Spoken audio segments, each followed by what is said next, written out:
সবাই কেমন আছো? আশা করছি অনেক ভালো আছো। আমিও কিন্তু অনেক ভালো আছি। আর চলো আজকে আমি তোমাদের সাথে একটা ব্লগ শেয়ার করি।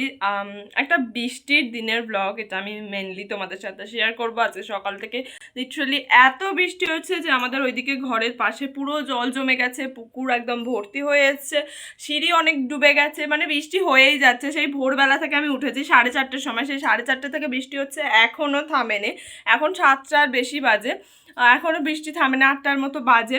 আমি এইসবে উঠে ফ্রেশ ট্রেশ হয়ে এলাম, মানে আমি পুরো একদম উঠোনে বেসিনে দাঁড়িয়ে মুখ ধুয়ে নিয়েছি। আর তারপরে এখন আমি খাবো, আমার খিদে পাচ্ছে প্রচুর। আর আজকে আমাদের বৃষ্টির দিন একটা স্পেশাল মেনু হবে, সেটাও তোমরা দেখবে। আর এখন আমি কি খাই, তো আজকে সারাদিনটা খুব মজা করে কাটাবো। আজকে বৃষ্টির দিন, আমার একটা পড়া আছে শুধু সন্ধ্যেবেলা, আর কোনো পড়া নেই।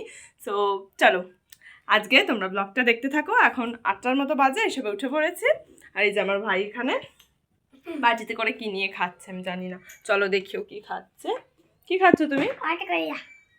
রসগোল্লা খাচ্ছে। চলো আমি খাবো, চলো চলো। আমাদের বাজার চলে এসছে, মানে আমি এখনো ঘুম থেকে উঠিনি, কিন্তু আমাদের বাজার চলে এসছে। এই যে এখানে চাল আছে ভালো, আর এখানে সবজি আছে, এখানে গাজর বিম কড়াই, এখানে লঙ্কা, এখানে ক্যাপসিকাম, এখানে মাংস আছে এই ব্যাগেতে।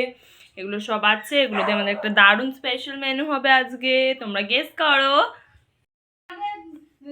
তো এই যে এখানে আমার বাবা কি সব এনেছে, সেটা হলো রসগোল্লা এনেছে, এটা হলো বড় বড় যে রসগোল্লা হয়, রসগোল্লা এনেছে। অ্যান্ড এখানে আরো কি আছে আমি জানি না, এটা কি, এতে কি আছে, এতে বোধহয় দই আছে। তো এই যে এখানে দুটো করে দই এনেছে, এই দুটো হলো টক দই, আর এগুলো হলো মিষ্টি দই। যেগুলো একটু ঘিয়ে ঘিয়ে কালার এগুলো একটু মিষ্টি দই, আর যেগুলো সাদা কালার সেগুলো টক দই। চিনির জন্য মিষ্টি আছে, এখানে সস টস আছে, আর এখানে এই যে রসগোল্লা আছে। খাওয়া হয়ে গেছে এদের, মানে এনে আমার ভাইয়ের দুটো খাওয়া হয়ে গেছে, আমার বাবার একটা খাওয়া গেছে, আমার একটা খাওয়া হয়ে গেছে, আর এই দুটো রেখে দিয়েছি। এই দুটো আর কেউ খাবে না, মানে পরে আমার ভাইকে দেওয়া হবে। তো আমি এখন একটা দই খাবো। চলো। তুমি পরে আর খাবে না? আচ্ছা ঠিক আছে, তাহলে আমিই খেয়ে নেবো। এই ভাঁড়ে কতদিন পর দই খাবো। আমি সবসময় সেই আমুলের যে এতে দইটা হয় না, সেই আইসক্রিমের মতো, বাটি আইসক্রিমের মতো পেটিতে, ওরকম যা খাই, এই ভাঁড়ে অনেকদিন পর খাবো। চলো।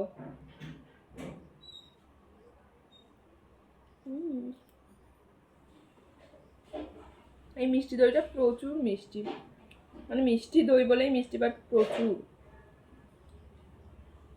2-3 চামচের বেশি খাওয়াই যায় না।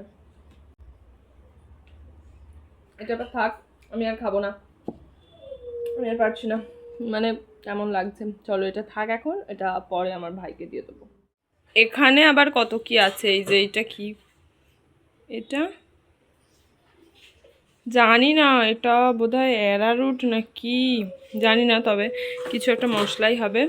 এতে কি আছে, এতে কি সব আছে আমি জানিও না কি আছে। এতে লেবু লঙ্কা, এই যে এটা হলো ভিনিগার, না সরি এটা সোয়া সস, কী সব বলছি আমি। আর এতে ময়দা আছে, এই যে ময়দা। তো চলো এখন আমাদের রান্না বান্না শুরু করা যাক। তো তারপরে তো টিফিনের জন্য মা এখানে এগরোল করেছিল, আর এটাও অবশ্য রুটি দিয়েই করা এগরোল ছিল, যেটাকে মা ডিম দিয়ে লঙ্কা পেঁয়াজ দিয়ে ভেজে দিয়েছিল। আর তারপরে কিন্তু এখানে আমাদের আজকে হবে রাইস আর চিলি চিকেন, রাইসের সাথে কিন্তু শাহি চিকেনও হবে। তার জন্য আমাদের এখানে অনেক রকমের মশলা ছিল। তারপরে এখানে মাংস এনেছিল আমার বাবা 1.5 কেজির মতন, আর সেই মাংসটা আমার মা ধুয়ে ধুয়ে কাটছিল, কারণ আমাদের যেহেতু চিলি চিকেন হবে, চিলি চিকেনের জন্য তো ছোট ছোট পিস করা মাংস চাই, সেই জন্য মা এখানে এগুলো ধুয়ে ছোট ছোট করে কাটছিল। আর তারপর এখানে আমি পেঁয়াজ বাটছিলাম, পেঁয়াজ কুচি কুচি করে দিয়েছিল, সেটাকে আমাকে বাটতে হতো। আর এই যে পেঁয়াজ বাটা, যেটা আমি মিক্সিতে বেটেছিলাম, আর এই পেঁয়াজ বাটার সাথে কিন্তু আমাকে আরও একটা জিনিস বাটতে হতো, মানে একবারে যেহেতু পেঁয়াজটা ধরেনি সেই জন্য আমি রেখে দিয়েছিলাম। এই যে পেঁয়াজ আর লঙ্কা বাটতে হতো। তারপরে এই যে এখানে মা কিন্তু মাংসটা কুচি কুচি করে কাটতে শুরু করে দিয়েছিল, আর একদম চৌকো চৌকো ছোট ছোট পিস করে কাটতে হতো। যত ছোট পিস করা যাবে তত টেস্টি খেতে লাগবে। আর এখানে কিন্তু যেগুলো হাড় হাড় মতো ছিল সেই মাংসগুলো বাদ দিয়ে দিচ্ছিল, কারণ হাড়গুলো রাখলে তো হবে না, না তাহলে গালে ফুটে যাবে। আর এখানে লঙ্কা বাটা ছিল, পেঁয়াজ, এখানে এখানে লঙ্কা বাটা ছিল।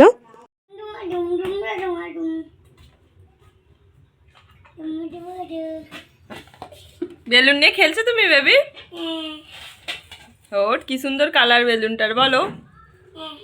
আর এখানে ছিল রসুন বাটা, তারপরে ছিল ক্যাপসিকাম, গাজর কুচি, বিম কড়াই কুচি, তারপরে এই ক্যাপসিকামের দানা দানাগুলো ছিল, আর লেবু ছিল। আর এখানে তো পেঁয়াজ বাটা ছিল, সেটা দেখলাম। আর এই যে লঙ্কা ছিল, তারপরে এদিকে আরও কিছু ছিল যেমন সস।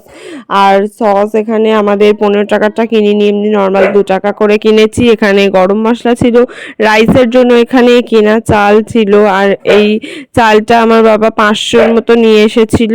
আর তারপরেই কিন্তু মাংসটাকে মা ম্যারিনেট করতে শুরু করে দিয়েছিল। আর এখানে ম্যারিনেট করার জন্য অনেক রকমের মশলা দিয়েছিল, যেগুলো আমি জানি না।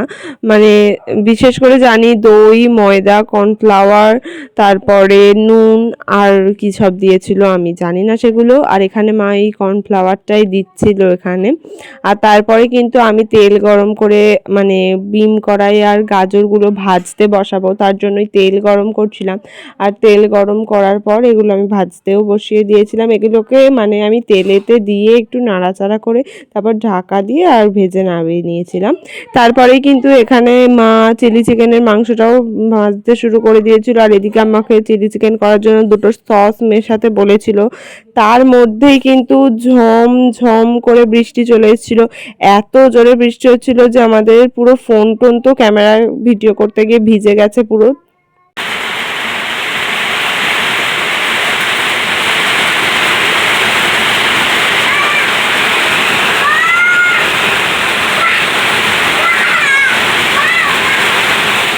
তারপরেই তো এখানে এই যে চিলি চিকেনের জন্য মাংসগুলো ভাজা হয়ে গেছিলো। এখানে কিন্তু এই বিম কড়াই আর গাজর ভাজা ছিল, আর পেঁয়াজগুলোকে আমি পাট পাট করে ছাড়িয়ে নিয়েছিলাম। তার মধ্যে কিন্তু আবারও জোরে জোরে বৃষ্টি চলে এসেছিল 2 সেকেন্ড পর পরই। বৃষ্টির আওয়াজ শুনে আশা করছি তোমরা বুঝতেই পারছো যে কতটা জোরে বৃষ্টি হচ্ছিল। তারপরেই কিন্তু এখানে আমি এই চালগুলো হাঁড়িতে তুলছিলাম ছেঁকে ছেঁকে জল। আর এখানে রাইসের জন্য এই চালটা ভিজিয়ে রাখা হয়েছিল, মানে ভালো করে ধুয়ে আর ভিজিয়ে রাখা হয়েছিল কিছুক্ষণের জন্যই। তারপরে মা আমাকে বললো যে এই চালটা হাঁড়িতে তোল। আর আজকে একটা বৃষ্টি বৃষ্টি ওয়েদার ছিল বলেই আমাদের এই মেনুটা করা হয়েছে, যে অনেকদিন মাংস টাংসও খাওয়া হয়নি, তাই ভাবলাম চলো মাংস যখন খাবো চিলি চিকেন আর রাইস দিয়েই খাওয়া যাক, কারণ অনেক দিন হয়নি বললামই তো। তারপরে কিন্তু শাহি চিকেন করার জন্য মা ম্যারিনেট করে রাখা মাংসটাকে কিন্তু ভাজতে বসিয়ে দিয়েছিল। এখন আবার বৃষ্টি চলে এসছে, আবার বৃষ্টি হয়েই যাচ্ছে, সারাদিন শুধু বৃষ্টি হয়েই যাচ্ছে আর হয়েই যাচ্ছে। এখন আবার বৃষ্টি চলে এসছে, জাস্ট 2 সেকেন্ডের জন্য থামছে, তারপরে পরে আবার চলে আসছে। আর এখানে আমার ভাই এখন খেলছে। তারপরে কিন্তু এই শাহি চিকেনটায় মা জল দিয়েছিল। এটা খুবই সহজ, ম্যারিনেট করার পরে যে কাইগুলো থাকে না, ম্যারিনেটের যে মশলাগুলো থাকে সেগুলো কড়াতে দিয়ে তার মধ্যে ওই ভাজা মাংসগুলো দিয়ে দিতে হবে, দিয়ে নেড়ে একটু জল ঢেলে সেদ্ধ হতে দিতে হবে অবশ্যই। আর তারপরে থালা চাপা দিয়ে মা এখানে সেদ্ধ করতে দিয়েছিল। তারপর এটা খেতে এত সুন্দর লাগে যে কি বলবো। আর ওই মাংস খাওয়ার পর তো কারোরই আর লাল মাংস খেতে ইচ্ছা করবে না। আর এখানে কিন্তু মা রাইস মাখাচ্ছিল, মানে ওই গাজর, বিম কড়াই, ঘি, চিনি, নুন এগুলো দিয়ে মা রাইস মাখাচ্ছিল। তার জন্য একটা ছোটো মতো গামলা নিয়েছিল, কারণ থালা বা কড়া বা বাটি বলো মধ্যে মাখানো সম্ভব নয়, একটা বড় জায়গা চাই সেই জন্যই। আর তারপরে সমস্ত কিছু কাজবাজ ছাড়ার পরে তো আমরা খেতে বসে গেছিলাম। আর আমি কিন্তু চিলি চিকেন খাইনি একদমই, কারণ এই শাহি চিকেনটা খেতে আমার অপূর্ব সুন্দর লাগে, সেই জন্য আমি চিলি চিকেনে হাতও দিইনি। মানে এইটা দিয়েই আমি খেয়ে যাচ্ছিলাম। চিলি চিকেনটাও আমাদের খেতে অনেক সুন্দর হয়েছিল, যেটা আমি সন্ধ্যাবেলা একটু খেয়েছিলাম, বাট এইটা খেতে আরও সুন্দর ছিল, মানে ডবল সুন্দর ছিল এটা। আর এটার কাইগুলো শুধুই খাওয়া হয়ে যাচ্ছিল তাই জন্য। আর সাথে আমি কিন্তু একটু স্যালাড নিয়েছিলাম, মানে পেঁয়াজ আর গাজর এর মাংসটা কেটে পেঁয়াজটা একটুখানি নিয়ে কাই দিয়ে খেতে মানে কি বলবো অসাম ছিল, অসাম। তো চলো আজকের মতো এতটাই থাক।